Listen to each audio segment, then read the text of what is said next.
go. You gavel already? Let's get her going. Are you in a hurry? I didn't think you were in a hurry. It took so long to get here. No, yeah, it took me 2 days to get here.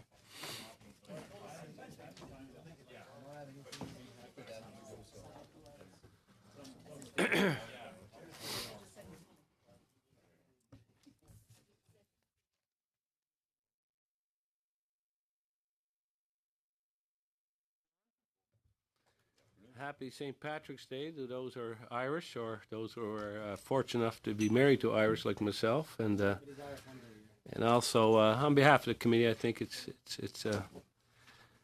I think we should show a little respect for our friends in New Zealand.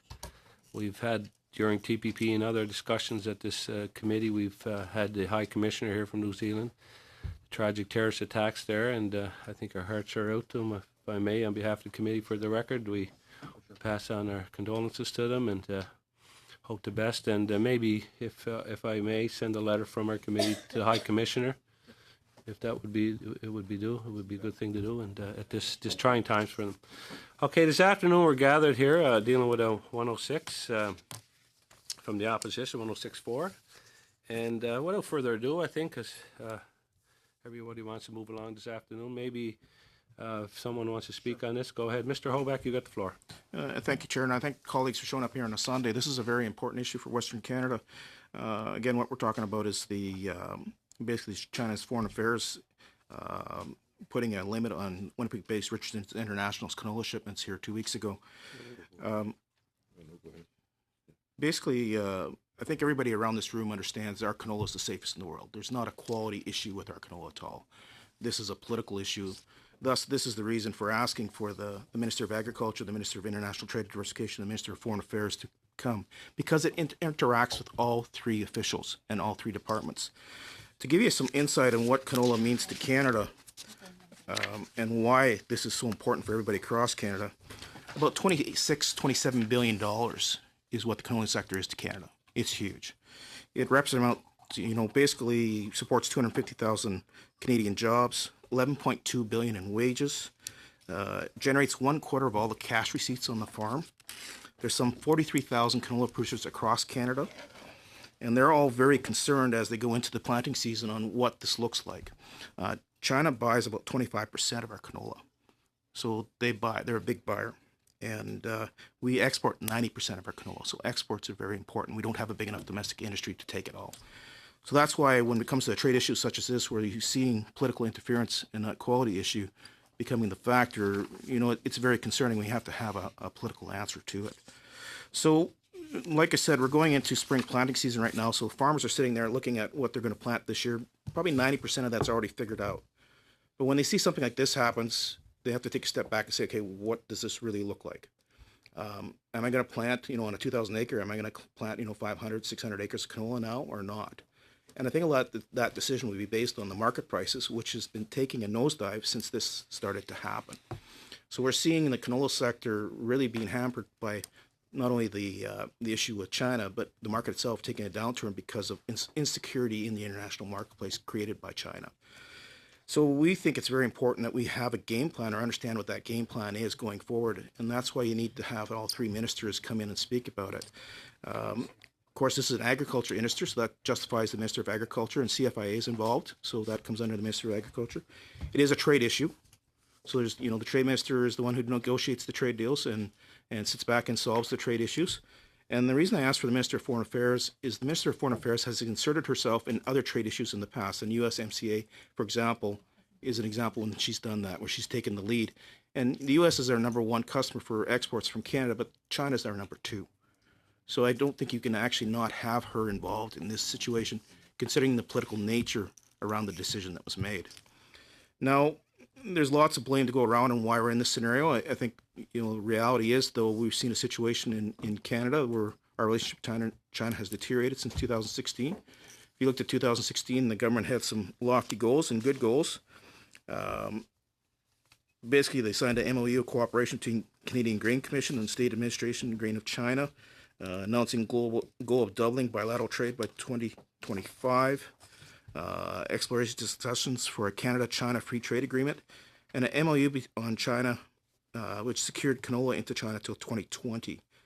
All that now, if we look at today, is out the window. Basically, there's nothing that they agreed on in 2016 that had actually come to fruition at this point in time. They haven't done it.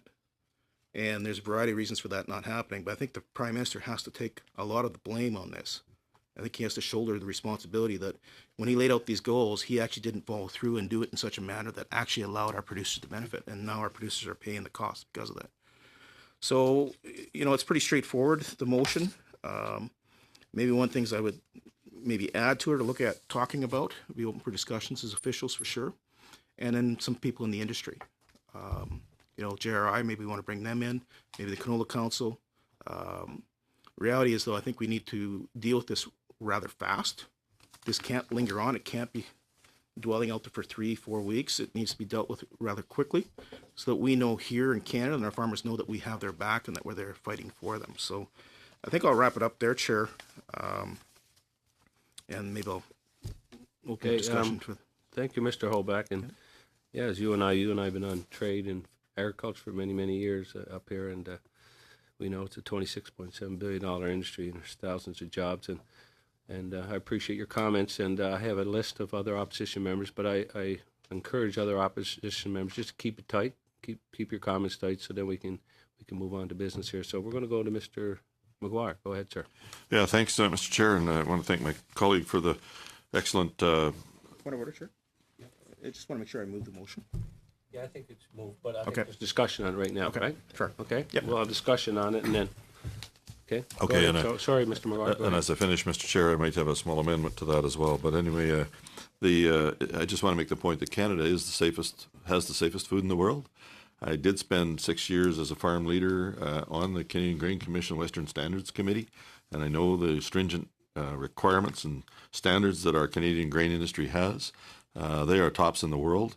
Our companies all know what those are. The CFIA does excellent work in managing to make sure that every shipment that leaves our country meets those standards. And the Grain Commission sets standards as well that are extremely stringent so that we do end up being recognized as the country in the world that provides the safest quality of food when it leaves this country for export to help with other areas in the world as well. I just want to say that I've been dealing with a number of other issues. The amount of trade was brought up. The Barton Report has an $85 billion target by 2025, and this is just a big part of it, the canola industry. I know that the companies have concerns with these non-compliance orders that have been coming back to CFIA.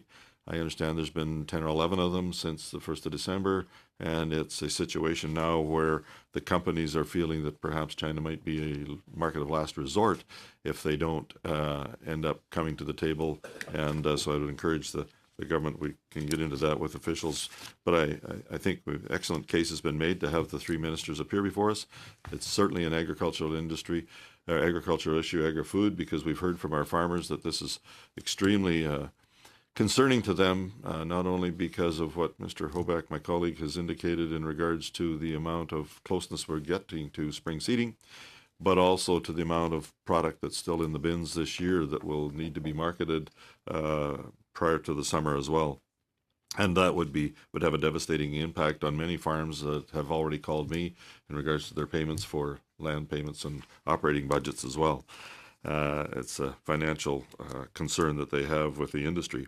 And I guess there's one other thing that I want to say is that the situation that we've seen already in trade, to have the trade minister here, is exacerbated, I think, by the fact that, unfortunately, we do not have a minister or an ambassador at this particular time. We don't have an ambassador to China, and it's been almost 2 months since that was the case, and it would help, I think, if we had a chance to offer that to the ministers in regards to the replacement of an ambassador there, to show the sincerity and the concern that we have in this industry. And I know the officials are doing the best job they can there with this as well, but we want to make sure that these MOUs that we've had are continued to be operated under and not seen as just a piece of paper that can be discarded when someone wishes to. So I want to leave it with saying that there's that the CFIA, I think, would be good to have here, the Canadian Grain Commission perhaps as well, to talk about the standards as well. CFIA could do that. And certainly James Richardson International would be willing to come and provide a short synopsis, I think, of exactly how this has impacted them and perhaps other grain companies as well. Because I know that our phytosanitary issues that we deal with are met stringently around the world and in the production of the daily markets that we have as well. So with that, Mr. Chair, I think the only thing that I'd like to do in closing is to say that the original motion was saying that we'd like to have the witnesses appear no later than Friday, March the 15th. This is the 17th, Ides of March. So could we amend that to an appropriate date, the 22nd or 29th, or what? I think I think good idea. When we're kind of wrapped up, we'll try to figure out what the dates are on that. So. Okay. Okay. If I can leave it till then, as long as we don't forget it and want to come back to that. Thank you. Thank you, Mr. McGuire. And anybody that's listening or watching us, if you want to get more information on canola, Canadian Council of Canada, Canola Council of Canada has a lot of information on it, and we have an MP from Quebec here. And if you look on their website, almost every province produces canola, so it's very important. So we have an MP from Quebec here, Mr. Bertrol. You've got the floor. Merci beaucoup. Thank you very much, Mr. Chair. First of all, thank you very much for being here. The issue of canola does not only affect Western Canada, it affects the country as a whole. And so I would like to thank you for having mentioned this reality. I would also like to thank members of this committee for letting me be here today as agriculture and agri-food critic for the official opposition. I think that it is very important, like my colleague mentioned, MP McGuire mentioned just a few minutes ago, the Barton report states that by 2025, our exports should go up to $85 billion. And so, very clearly, this shows that agriculture and international trade will have to work hand in hand and will have to be stakeholders working, as I said, hand in hand in the future. Unfortunately, over the past 3 years, we've had a Minister for Agriculture that was absent when it came to international trade negotiations. And I wanted to mention this because it's important for farmers, producers, to know that their Minister for Agriculture is a direct stakeholder during negotiations when we decide to talk about issues that are so important, because international trade negotiations are very important. That was the case under the previous government. The Minister for Agriculture was always present, was always around the table. Now, unfortunately, since 2015, the Minister for Agriculture has no place at the negotiating table. And this is unfortunate, and I wanted to raise this at the committee. It's important. I would like to ask you to encourage the government to ensure that the Minister for Agriculture be allowed at the negotiating table for international treaties, especially when it comes to issues that may have an impact on agriculture. As you mentioned, Chair, canola is very important when it comes to Canadian exports, especially in the world of agriculture. 40% of Canadian canola exports are sent to China, and to give you some more statistics, that represents about $3.6 billion in 2017. This is a big issue, a significant crisis, and that is why the members on this side of the table wanted to organize this meeting today. We also asked for such a meeting to occur at the Agriculture Committee, but for a number of reasons, the NDP MP refused to organize that meeting. So I'd like to commend this International Trade Committee for having organized and attended this meeting, because it is primordial to show our canola producers here in Canada, but also to show all producers, all farmers, that their MPs, their government, their parliament are concerned with what is going on in our relations with China. Mr. Chair, at stake here is export companies' trust, producers and farmers' trust, making sure that we continue to enforce our contracts and our agreements. Windows and doors are closing, buyers aren't buying, and producers are therefore stuck with what they have managed to produce up to now. And we have to avoid this situation at all costs. We already have grain transport issues towards the west despite C-49. We thought that maybe we could have found a panacea to this problem, but unfortunately, or rather we hope that our products could be sold abroad. We thought this would be a magic bullet, but we have seen, unfortunately, that that is not the case this year. We will therefore have to be, from here on in, even more vigilant. What is at stake is a question of trust. Producers' trust, farmers' trust, and also buyers' trust. Buyers have to know that if Canadians sell, and if they buy from Canada, Canada will be able to provide them with the goods. What is going on with China? And without going into all the details and all of China's political claims, it's important to understand Canada's political response to this. And that's why I unreservedly support this motion that seeks to ask three ministers to appear before us: the Minister for Agriculture and Agri-Food, the Minister for International Trade Diversification, and the Minister for Foreign Affairs, because this crisis is a political one. And we therefore need to have answers from people who are politically responsible for the current situation. Mr. Chair, over half of Canadian agri-food is exported, which means that we are strongly tributary to exports and to international markets. And so a crisis such as the one that exists today cannot simply be ignored, hoping that it is rectified and resolved magically. And so I exhort the members of this committee to organize these meetings as rapidly as possible so that we can hear from these three ministers. This is an urgent crisis, Mr. Chair. We cannot simply wait for other parts of the agricultural sector. We can't wait for them, rather, to be affected. We cannot allow other potential threats to be proffered against our industry. We have to act rapidly. I know that we are in budget week, but nothing stops us. Nothing stops the members of this committee to show goodwill. We can have meetings with the ministers this week at any time of day, in the middle of the night. We're here on a Sunday, so we are ready to also be here on Sundays. We are here 24/7, ready to welcome these ministers, and you will have the full support of the opposition were you to decide to organize this kind of meeting. For example, in the evening, early in the morning, whenever you want, we'll be here. The members of the committee will be available and ready to hold these meetings so that we can cast a light once and for all on the matter and to answer to questions canola producers and farmers have with regards to the current crisis. Thank you. We're going to move over to Mr. Barlow. Go ahead, sir. Oh, sorry, Mr. Chair. I'm not sure.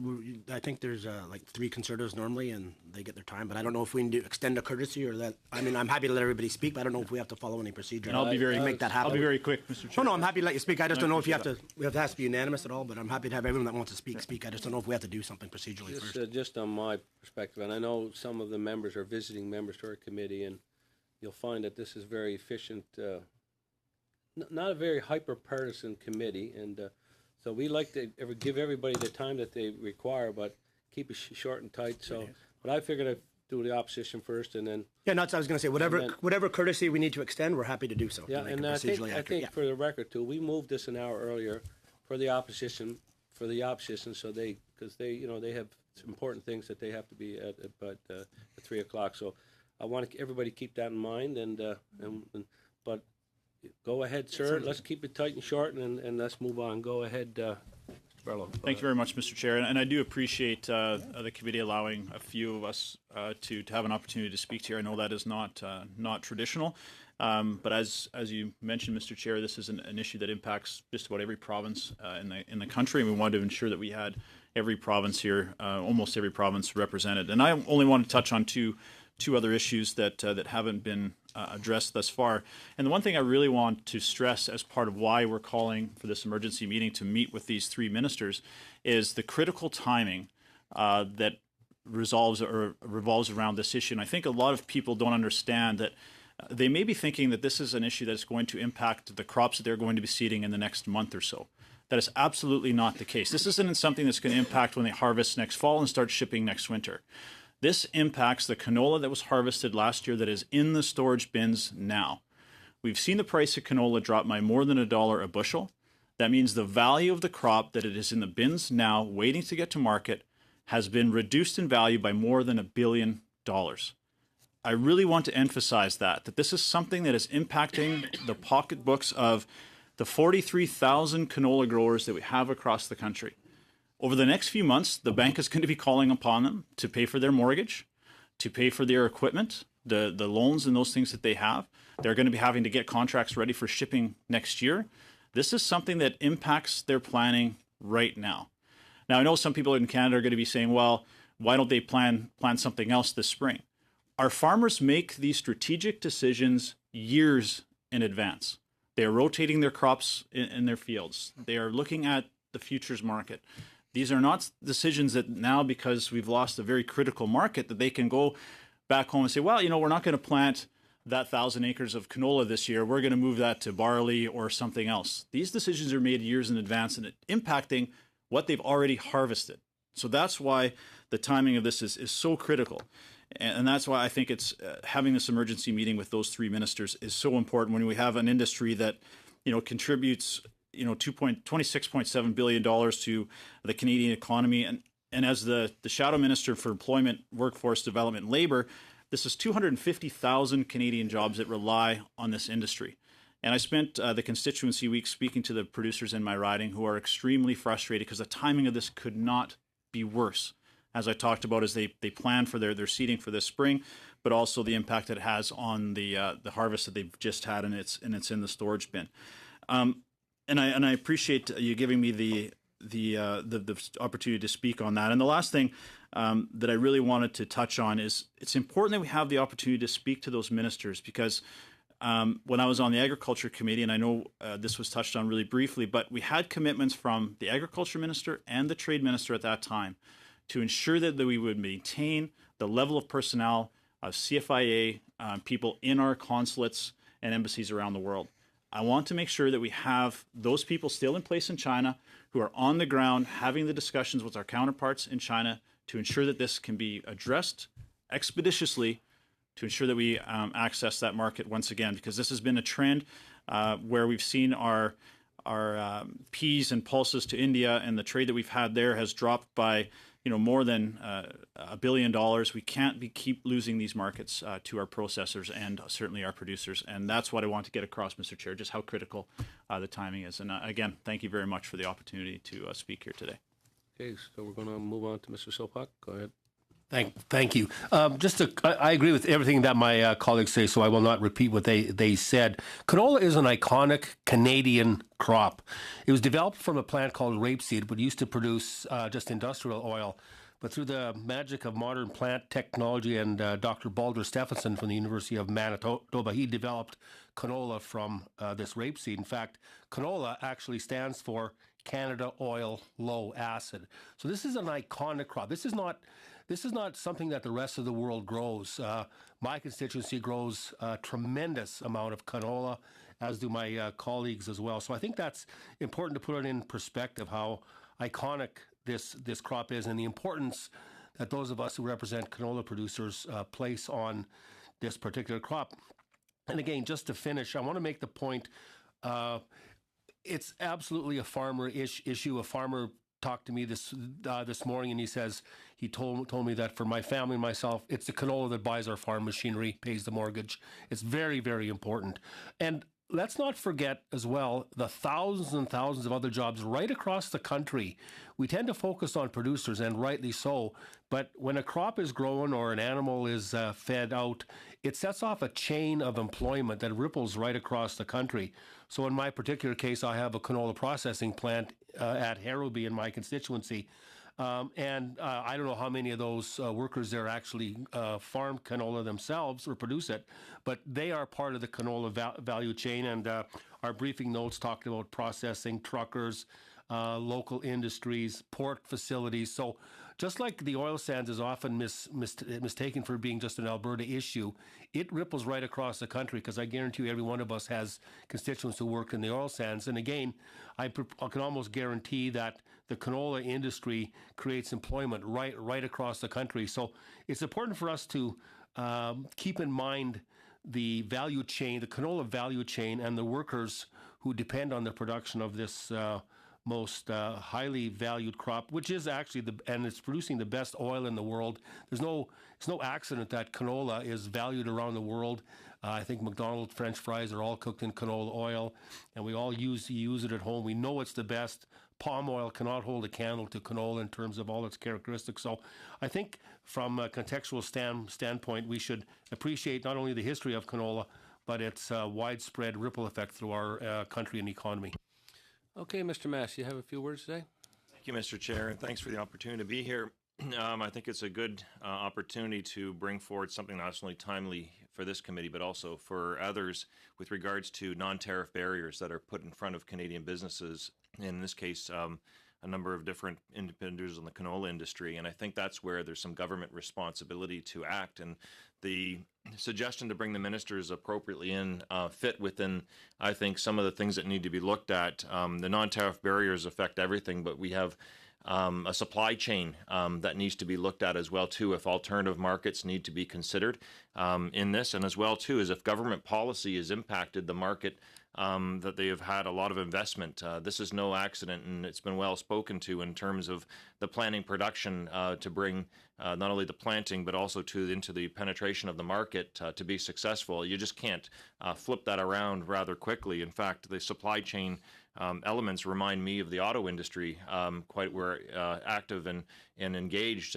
because the standard and quality expectations, there's very little forgiveness in it. So I think a lot of Canadians would be sympathetic to the plight that people are in with regards to this, because it's just not a matter of doing something different really quickly. And I don't think we want to. We've actually invested and strategically come into an industry that we can be proud of.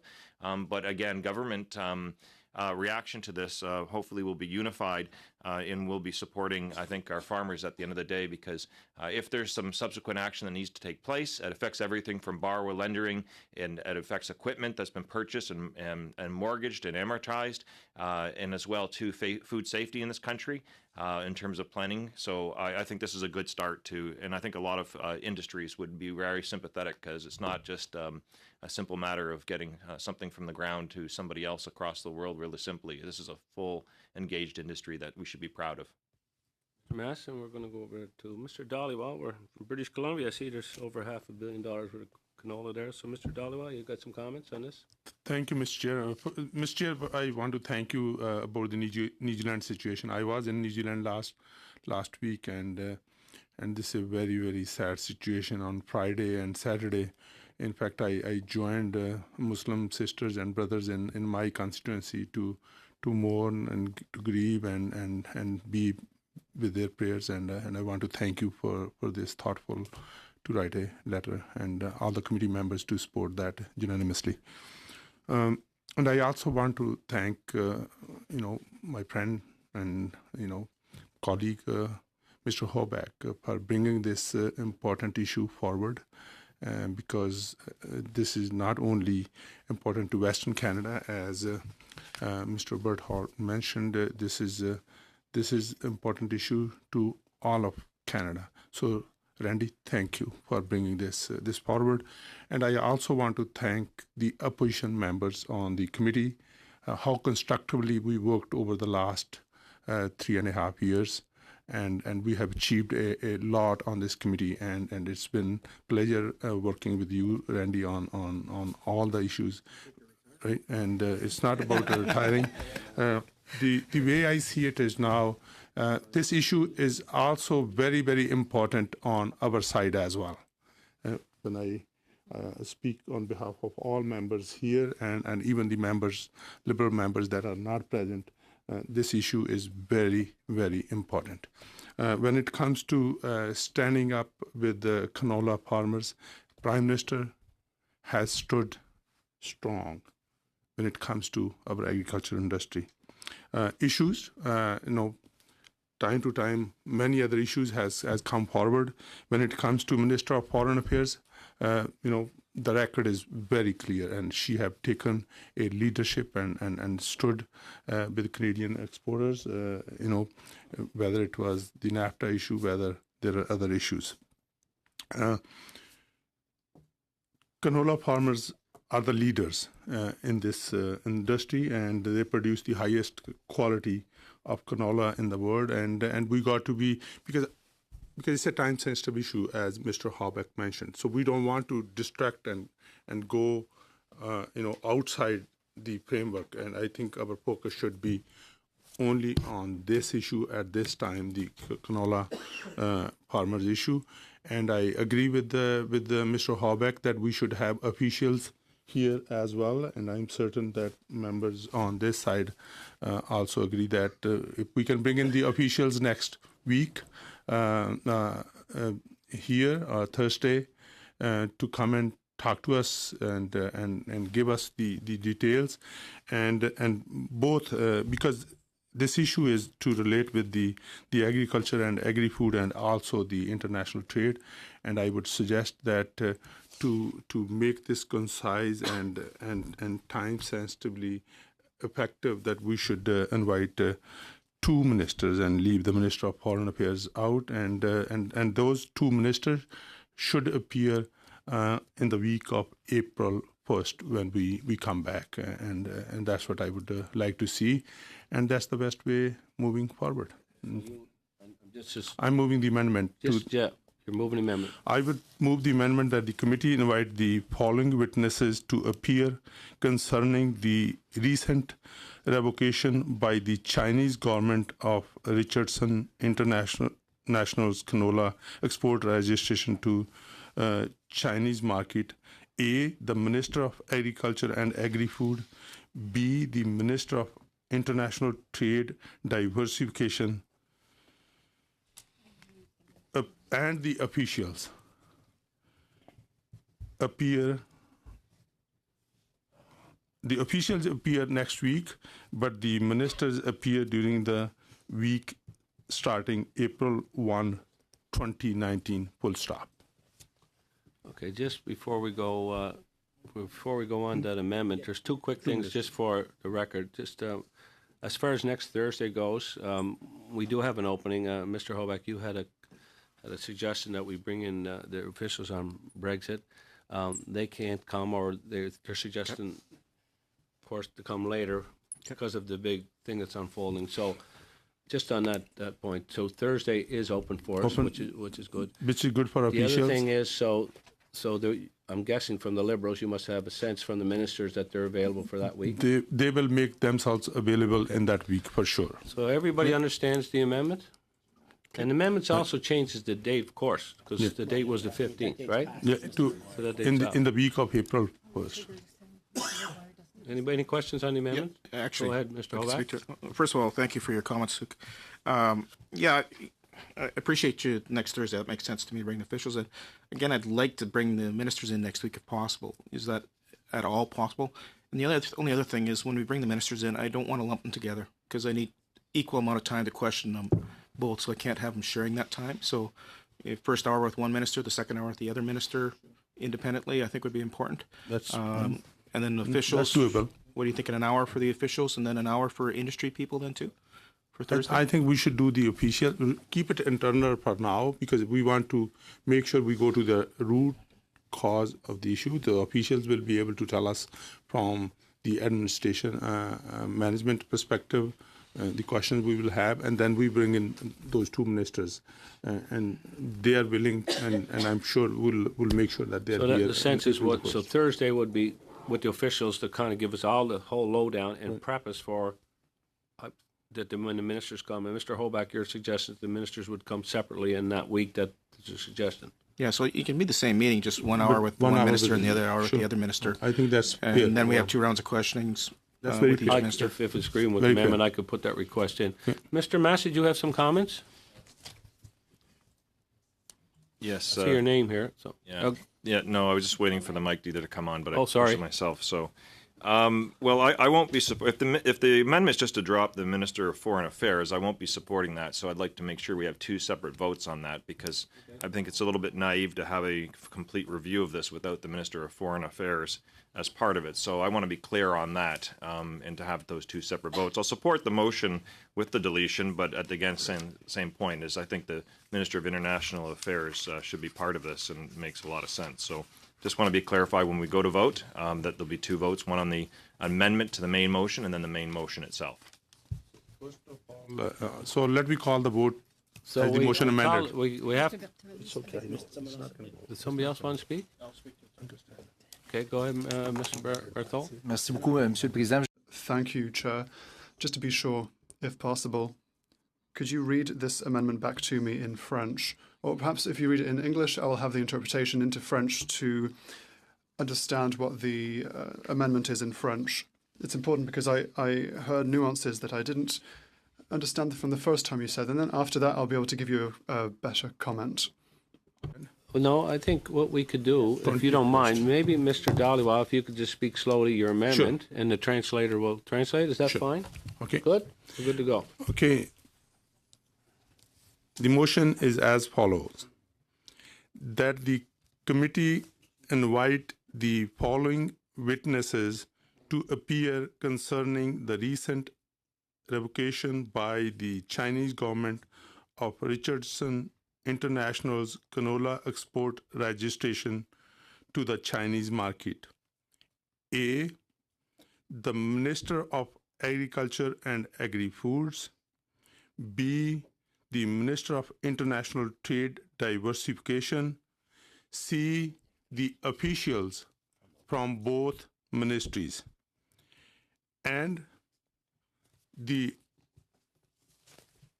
officials appear on March 21st, which is Thursday, and both the Minister of Agriculture and Agri-Food, the Minister of International Trade Diversification appear during the week starting April 1st, 2019, full stop.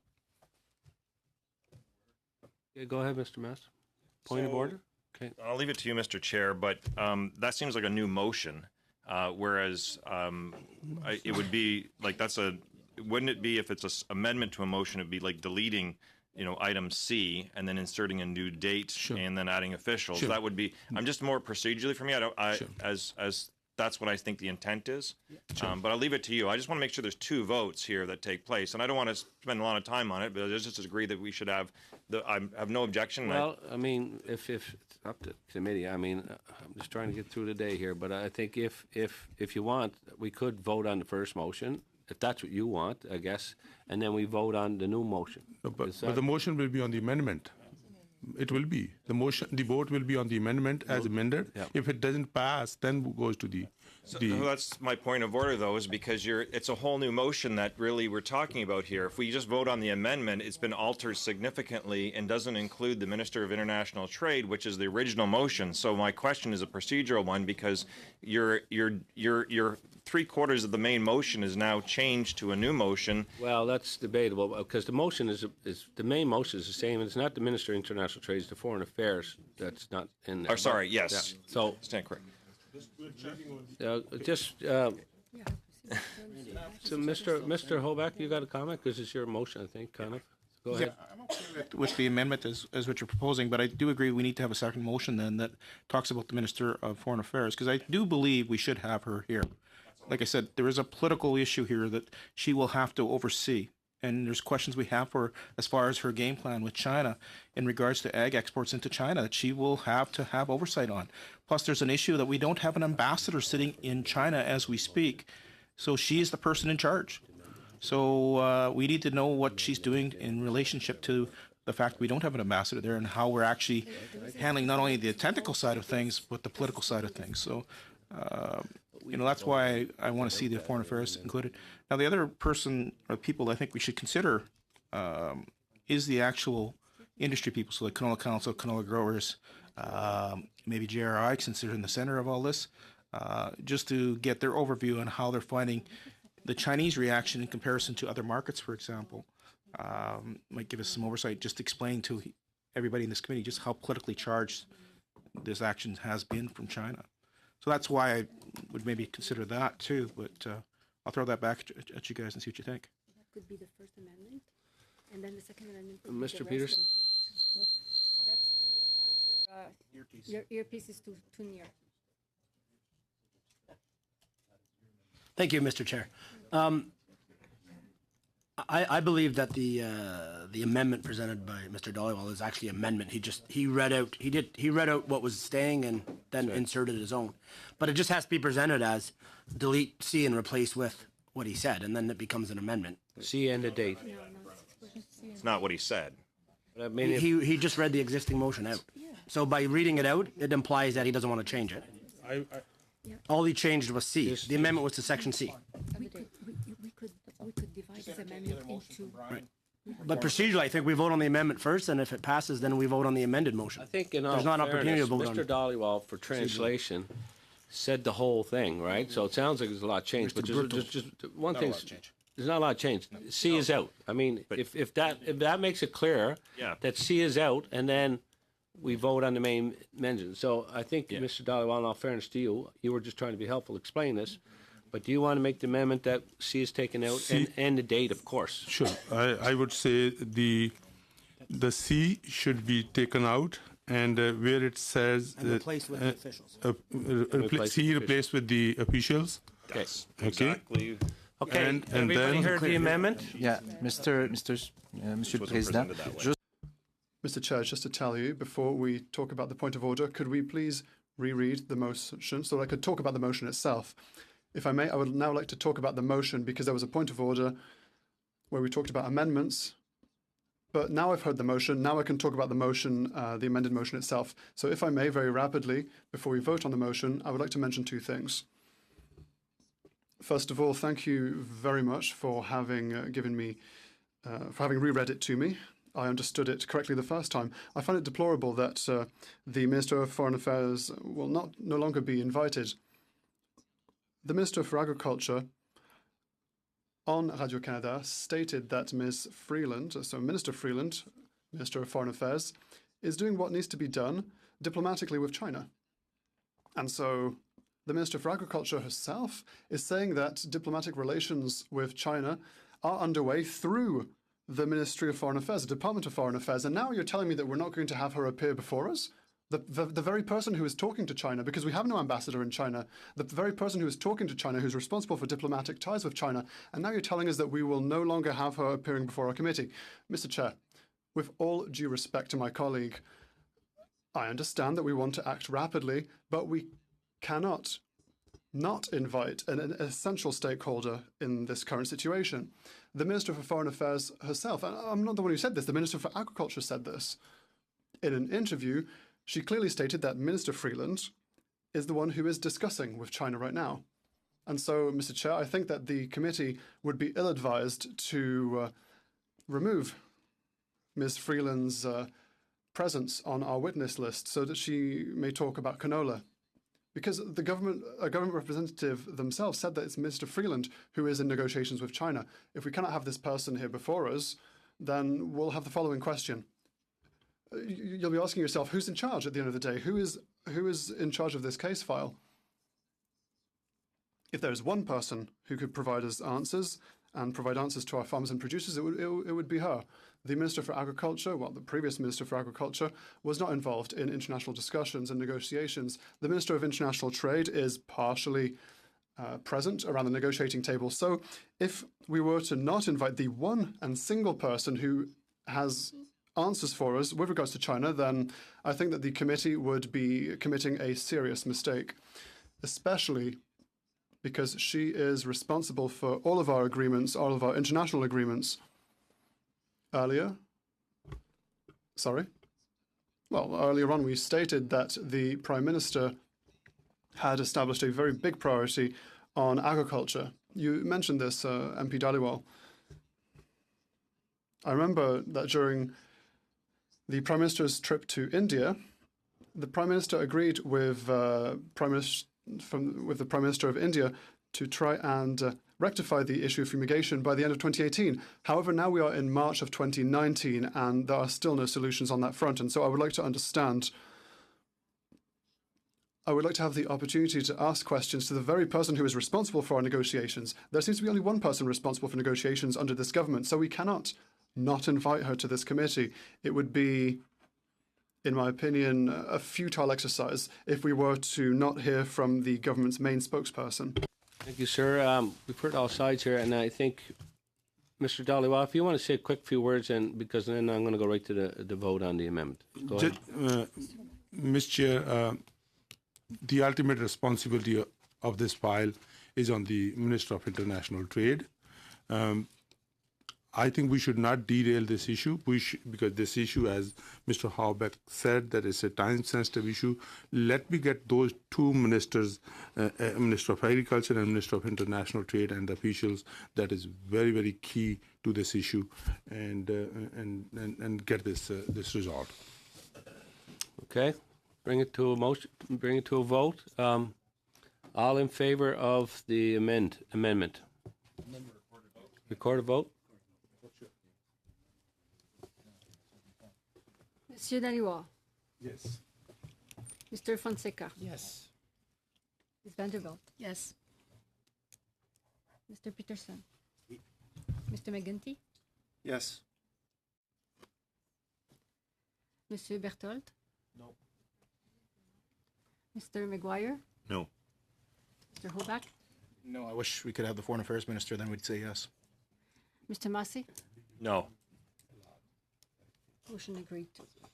Okay, the amendment's agreed on, so let's go to the main motion. Everybody understands the main motion?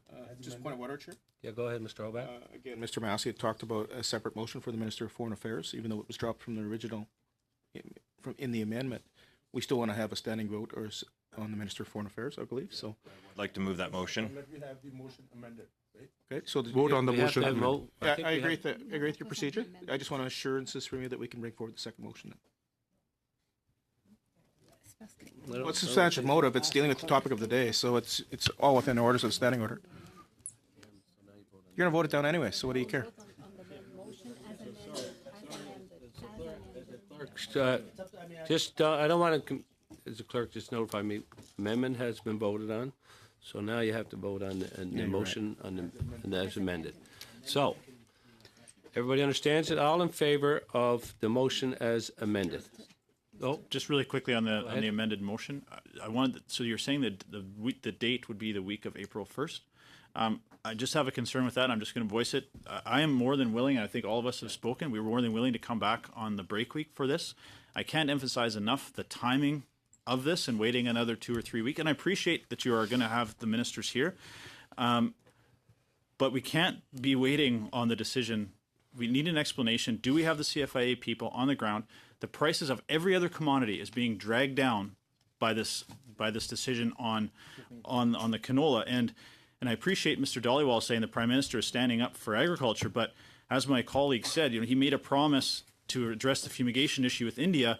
That's more than a year ago. We still don't have that. Our exports on pulses to India have gone from 4.2 billion down to 158 million. That is a significant loss in the last year and a half. Now we're losing another significant market for another product. Our producers cannot handle this. They need these markets or they will not survive. Waiting 2 weeks when we have a break week right there, I am willing to come back. I know my colleagues are willing to come back. The minister should deal with this. Having the Minister of International Trade say, I am satisfied to leave this in the hands of officials, we need to understand what are our ministers doing. Are they meeting with their colleagues and their counterparts in China, or are they just hoping that their officials will resolve this? That isn't good enough.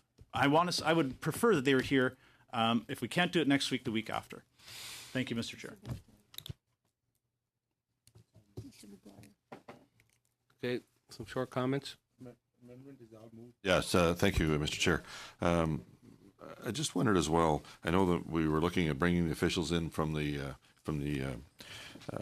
grading companies and that sort of thing to grading groups to be the officials of the ministers to look at the issues. But I think it would be imperative, as I mentioned earlier, and my colleague as well, to have someone from, particularly JRI, because they are the ones that have been suspended in trade here. And I wondered if the government would allow that person to come and just give a 4 or 5 minutes, 6 minutes, whatever the others have in regards to speaking on the issue as well. Just thank you. As chair here, and then this issue is very important, but I had calls over the weekend that we had this meeting at 2:00 because MPs had to leave at 3 o'clock, and I took their wishes, and that's why everybody moved their schedules early. And I just appreciate not repeating this, but I think we have to bring this to a vote, and then if something else comes up afterwards, so be it. An amendment has been already put forward, and so I'm going to bring it to a vote right now. The amendment as Je vais demander la parole, ce sera vraiment court. Vraiment, vraiment court. If I may, I'd like to take the floor very rapidly for my colleagues who are here. I received this little hourglass from the the Canola Council of Canada. Allow me to read what is on this little hourglass, in which there is canola. Time this canola runs out, the Canadian canola industry will generate more than $6,000 for our economy. You see? It's over. It's gone. So we must act quickly. We must have the minister here sooner than the 1st of April. So we just demonstrate that time is running out. So, I could talk to the ministers and see if they can come earlier. We can see what happens. Right now, we have a commitment. So I'm going to bring this to a vote right now. All in favor as the motion as amended. Record a vote. You want to record a vote? Mr. Daliwa, Yes. We should support it now, please. Mr. Fonseca. Ms. Vanderbilt. Yes. Mr. Peterson. Yes. Mr. McGinty. Yes. Mr. Berthold. Oui. Mr. McGuire. Yes. Mr. Hoback. Hey, we're moving the yardsticks forward, so yes. Mr. Massey. Yes. Agreed to. Okay, motion is agreed to. If all are in favor that we close this meeting. Mr. Chair, je veux juste, en terminant, Monsieur le Président. Just to finish, Mr. Chair, I would just like to remind you that just before the vote, you mentioned that you would talk to ministers so that it would appear a bit earlier. Thank you very much for these efforts, because this is an urgent matter. It's in the interest of the committee to have a rapid appearance from the ministers. Visiting MPs, this is a very important issue, and we know it is. And go ahead, Mr. Mass. Yeah, no, I just want for clarification.